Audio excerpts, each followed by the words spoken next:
Hi, hello, and welcome. I'm Summer, and we will be discussing firstly the difference between doing and being mind this week. Secondly, we will look at how it relates to dialectics in general. Just like how we explored wise mind before, doing and being mind are a Venn diagram. Doing mind is focused on tasks and setting goals and finishing them. They share a lot of similarities with rational mind in that regard, and it's easy to get stuck in doing mind, specifically when you're always trying to want to do something or when you feel like you have to chip away at your projects constantly. But spending too much time in doing mind leads to burnout, and take it from somebody who's personally done that, it is not fun. Being mind, for lack of better terms, is just vibing. That's honestly the best way to put it. It is looking at the present as it's happening and going with the flow, about being curious and about things not working towards a particular end goal.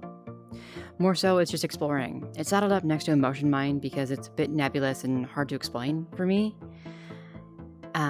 And the downside of spending too much time in being mind is not getting your goals done, like work, because you aren't making money, that sort of thing.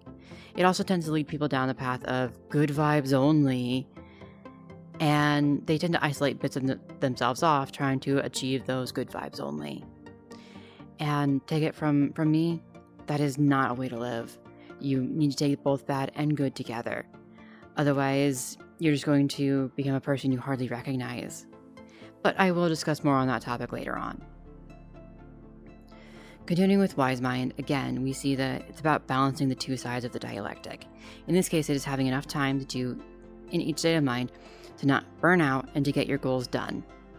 I will say it is much easier said than done, but using skills we discussed previously, like participate in the experience, it should be easier to start practicing.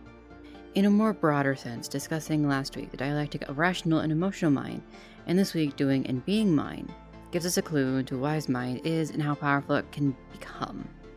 And it's not only limited to the two examples I listed out. It can be just about anything. It just happens that these two are the most common and most difficult for people to grasp on their own. One of my own dialectics is my need for stability versus my need for adventure.